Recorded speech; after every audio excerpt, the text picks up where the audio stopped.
Bonjour à tous. Aujourd'hui, on part en Ouzbékistan.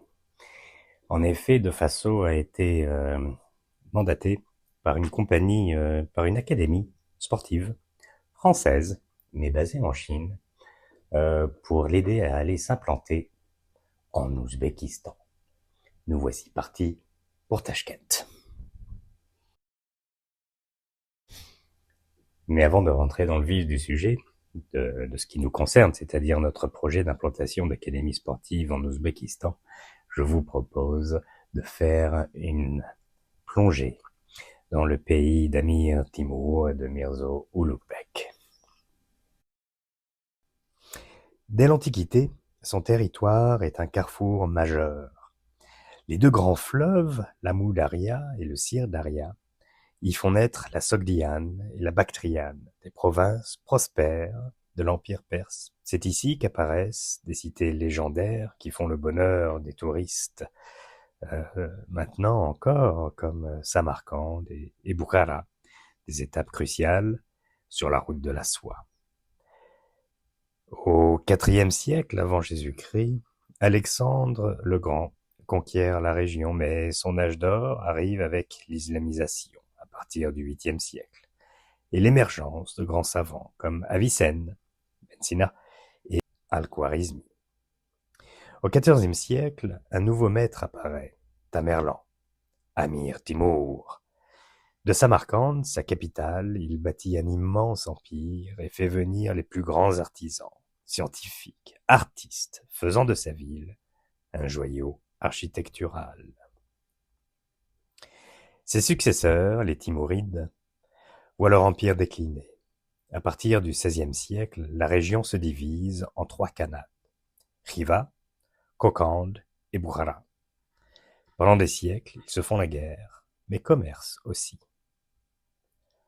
Au XIXe siècle, l'Empire russe en pleine expansion annexe progressivement ses territoires. Les khanats deviennent des protectorats.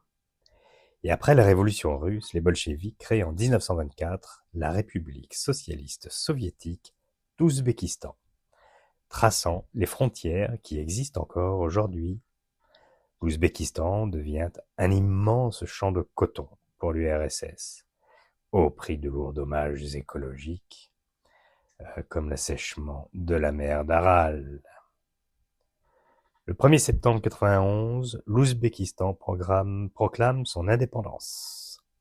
Depuis, le pays, dirigé d'abord par Islam Karimov, puis par Shavkat Mirziyoyev, s'ouvre peu à peu au monde, cherchant à renouer avec son glorieux passé, tout en se projetant vers l'avenir.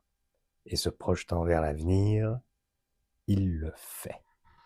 En résumé, l'Ouzbékistan est cette terre où se sont croisés les empires, les caravanes, les idées, d'Est, d'Ouest, forgeant une culture riche et unique, fière héritière de la route de la soie.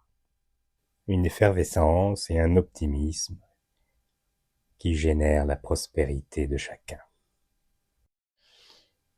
Et aujourd'hui, Tachkent affiche une prospérité enviable, qui n'est pas sans rappeler celle du Londres des années 90 ou bien de Shanghai des années 2000.